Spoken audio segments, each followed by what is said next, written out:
troisième et dernière invitée du jour, Rachel. Bonjour Rachel. Bonjour, Comment tu vas? très bien, ravie d'être avec vous. Les 3 ans du CEJ, hein, ça se fête. Hein. Ah, exactement. T'es ravi d'être là du coup. Ouais, je suis ravie de faire partie de cette belle aventure.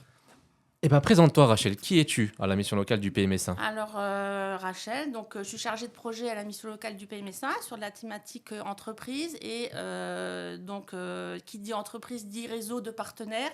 Donc tout naturellement, on m'a proposé de travailler sur le dispositif parrainage CEJ. Donc j'ai accepté volontiers et donc on a mené à bien cette convention expérimentale sur l'année 2024. Eh ben parfait, on est dans le thème. Bien fait d'être là. Qu'est-ce que c'est le parrainage du coup? Pour les gens qui Donc le écoutent, qui savent parrainage pas. actif, c'est quelque chose qui a été donc expérimental sur l'année 2024. Donc la mission locale a répondu présent à cet appel d'offres. Et donc l'objectif, c'était de mettre en place du parrainage actif collectif, c'est-à-dire que l'idée, c'était de mettre des petits groupes, de réunir des jeunes sous forme de groupe, 3 à 5 jeunes, pas plus. Et l'idée, c'était de faire des sessions qui avaient une durée de... Il y avait 3 ateliers qui étaient donc contenus dans ces sessions. Et l'intérêt, c'était d'ouvrir sur le monde de l'entreprise et de vraiment découvrir de l'intérieur le monde de l'entreprise, histoire de dédramatiser aussi la relation que les jeunes peuvent avoir avec le monde de l'entreprise, qui est un monde qui leur est Tu peux dans un monde. Méconnu. méconnu. Tu fais dans un monde où Dans un monde méconnu. Très bien. Donc c'était important de la mienne d'apporter cette pièce encore au CEJ. Oui, parce que c'est quelque chose d'innovant, effectivement, puisqu'on a utilisé effectivement un réseau de partenaires et celui de Rachel. C'est du mécénat au final, puisque ce sont quand même des entreprises qui donnent de leur temps pour C'est la vrai. mission locale et avec les jeunes. 3 ateliers, c'est pas rien. L'employabilité, c'est au cœur de l'accompagnement.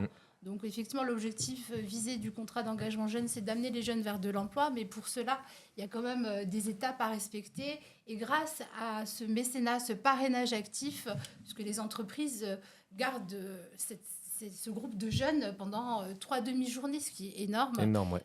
Et les prépare en fait, et dédramatise un petit peu le côté entreprise, parce que même pour un stage, quand on commence un stage, le premier jour, c'est jamais évident.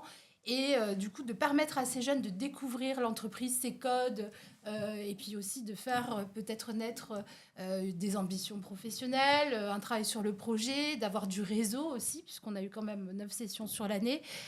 C'est pas rien. Donc cette action expérimentale est reconduite. On attend avec impatience l'appel à projet. On est sur les starting blocks. Et surtout, le réseau d'entreprises que Rachel qui a été tout de suite Mobilisé, voilà. super mobilisé, et donc très investi dans ce partenariat-là. Est-ce que vous avez un peu des retours là, des jeunes qui ont participé aux ateliers? Alors, on n'a pas forcément des retours, puisque effectivement chaque jeune est positionné par son conseil, etc. Par contre, on a une analyse précise de chaque session, avec un retour de chaque entreprise qui a parrainé ces jeunes. On a aussi des sorties positives, puisqu'ils sont sur un dispositif et on évalue à l'issue des sessions la sortie vers de l'emploi, vers de la formation. Le bilan est vraiment positif, ça c'est clair. En termes d'employabilité, d'accès à de la formation, et puis surtout, on en a parlé, d'estime de soi et de confiance en soi, avec ces codes de l'entreprise, c'est vraiment une plus-value pour les jeunes. Donc on est heureux que cet appel à projet soit possible, en tout cas pour cette année 2025. Rachel, est-ce que tu as un mot peut-être pour des futurs parents, des personnes qui se posent encore des questions sur la mission locale? Parce que c'est vrai, quand on va dans les entreprises, on est la mission locale, ils se disent encore je connais pas. Est-ce que tu as un mot un peu Pour les parrains? Les parrains, les entreprises, tout le monde même dans les... Moi, oui, j'ai qu'un seul mot à dire, c'est venez nous rejoindre, vous ne serez pas déçus. Donc, les entreprises, on va peut-être les citer, les entreprises Oui, qui ont fait partie de ce dispositif donc, sur l'année 2024. Donc là, Lamia en a parlé, on a réalisé 9 sessions de parrainage sur 2024. On a accompagné 31 jeunes, et à l'aide de 6 entreprises partenaires qui nous ont accompagnés. Donc on avait CRIT Intérim, Alliance Emploi, on avait ISEA, on avait Valo, on avait INEO et on avait un cabinet qui s'appelle Keep and Breath. Et donc c'est les 6 employeurs qui ont bien voulu donner de leur temps en fait pour accueillir ces jeunes sur ces 3 ateliers.